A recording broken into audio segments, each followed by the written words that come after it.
शालेय पोषण आहार बंद आहे का योजना?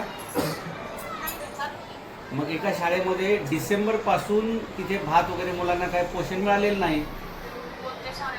भोसरीची शाळा आहे, श्रीराम माध्यमिक विद्यालय. त्यांनी स्वतः बंद केले. काय म्हणून?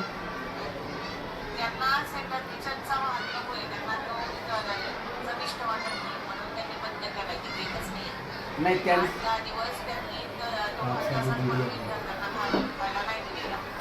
त्यांचं असं म्हणणं आहे, नाही त्यांचं म्हणणं असं मॅडम की जर त्या भातामध्ये बिड्या भेटत असतील, काज भेटत असतील, आळ्या भेटत असतील तर असं सेंट्रलाइज किचनचा भात काय कामाचा आहे?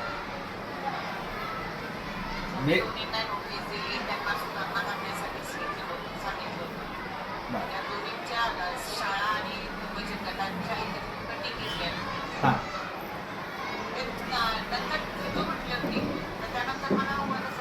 नाही मग तुम्ही काय करा मॅडम, आता बघा इथं झोपडपट्टीतली मुलं आहेत, गोरगरिबांची मुलं आहेत, बरोबर? हां तर त्यांना शालेय पोषण आहार मिळाला पाहिजे. तुम्ही जो कॉन्ट्रॅक्टर नीट काम करत नाही त्याला बदली करून टाका आणि मुलांना चांगला भात आणि चांगलं जेवण मिळेल असं बघा. बंद ठेवणं हा पर्याय नाही ना. डिसेंबरपासून त्यांना मिळालेलं नाही असं त्यांची तक्रार आहे. मॅडम मला सांगा, हां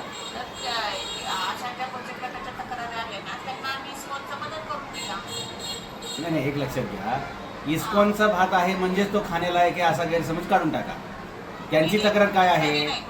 हां त्यांची तक्रार काय आहे की पूर्वीचे जे काही तुम्ही दिलते, ज्यांना टेका दिलता, टेंडर दिलतं, त्यांनी त्याच्यामध्ये आळ्या सापडणं, काच सापडणं, बिडी सापडणं असे दोष त्यांच्याकडे सापडले. त्यामुळे तुम्ही काळजी घेऊन चांगली माणसं द्या की जे त्यांना मुलांना चांगला पोषण आहार देतील, आहे की नाही? मुलांना नको असं कोण म्हणेल शाळा मॅडम, पण त्यांच्या जीविताला जर धोका निर्माण होणार असेल तर कोण घेणार नाही ना ते.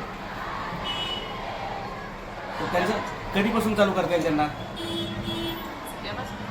चालेल, उद्यापासून चालू करता येईल पोषण आहार. हां ओके. हां म्हणजे सोमवारपासून चालू करा, काय प्रॉब्लेम. किती विद्यार्थी आहेत मॅडम तुमचे? मॅडम प्राथमिकचे जवळपास 971 आणि माध्यमिकचे हां म्हणजे विद्यार्थी संख्या मोठी आहे मॅडम. ठीक आहे. हो हो हो.